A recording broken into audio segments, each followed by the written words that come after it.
Biodiversity refers to the variety of living species on Earth, including plants, animals, bacteria, and fungi. While Earth's biodiversity is so rich that many species have yet to be discovered, many species are being threatened with extinction due to human activities, putting the Earth's magnificent biodiversity at risk. Are the six threats of biodiversity. We have climate change, habitat loss and degradation, pollution, invasive species, overexploitation, and other potential threats. It is now an indisputable fact that human influence has warmed the atmosphere, ocean, frozen parts of our planet, and land. The scales and rates of recent changes are unprecedented over thousands of years. Changes in the climate can be seen and felt everywhere in the world. Climate change refers to long-term shifts in temperature and weather patterns. These shifts may be natural, such as through variation in the solar cycle.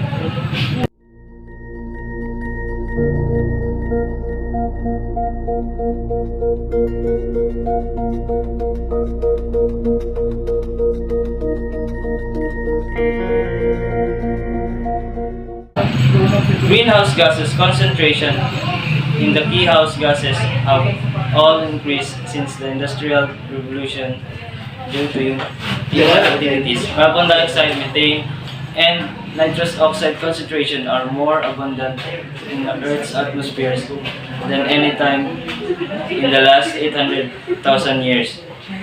These greenhouse gas emissions have increased the greenhouse effect and caused the Earth's surface temperature to rise.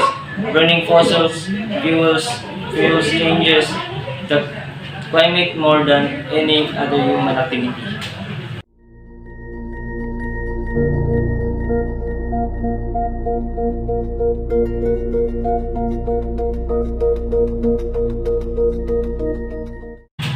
Habitat degradation. A working definition of habitat degradation is process of human origin that make habitats less suitable or less available to cetaceans. This is in some ways an attempt to collectively examine the many actual and potential human-induced stressors that the cetacean population may face.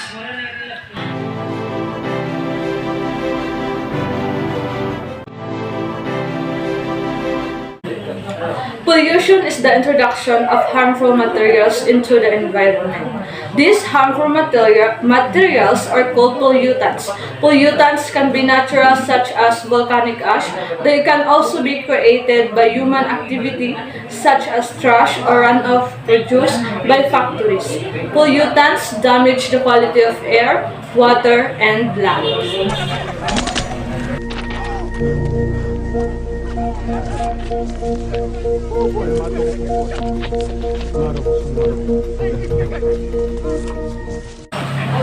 Invasive species are animals or plants from another region of the world that don't belong in their new environment.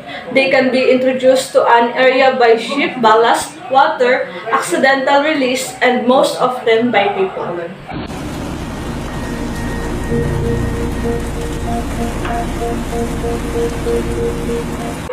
Overexploitation or overfishing is the removal of marine living resources to levels that are too low for sustaining viable populations. Ultimately, overexploitation can lead to resource depletion and put a number of threatened and endangered species at risk of extinction.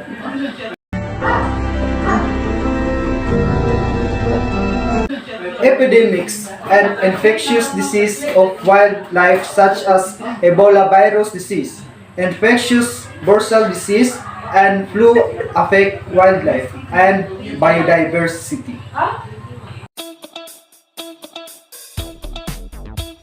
This is the climate change and greenhouse gases solution. Number 1 is keep fossil fuels in the ground. Fossil fuels include coal, oil, and gas, and the more that are extracted and burned, the worse climate change will get. All countries need to move their economies away from fossil fuels as soon as possible. Number 2 is reduce plastic. Plastic is made from oil and the process of extracting, refining, and turning oil into plastic is surprisingly carbon intense. The benefits of reducing plastic consumption include preventing pollution by lessening the amount of new raw materials used, save energy, reduce greenhouse gas emission, which contribute towards climate change. This is the solution of habitat degradation. Reforestation and supporting reforestation projects. Recycle waste at home, create compost from organic waste, cut out the use of single-use plastic, control invasive species, donation to sustainable causes. The solution for pollution is to plant a lot of trees because trees consume carbon dioxide and produce oxygen via photosynthesis. Minimize using personal vehicles instead of using car, motorcycle, use instead a bicycle, and or maybe use public transportation to reduce air pollution. To avoid also water pollution, we must segregate our trash and throw it in the right way, and don't dump it into the water. Invasive species solution. The best way to fight invasive species is to prevent them from occurring in the first place. Help protect native plants and animals by verify the plants you are buying for your yard or garden are not invasive. Contribute protection of biodiversity to prevent new species introduction in the first place. Solutions to the overexploitation of natural resources. Significantly reduce the objects, materials, and resources used in the development of human life and the volume of waste in production system. Manage resources in a sustainable manner. Promote the production of renewable energy. What are methods of preventing disease to animals?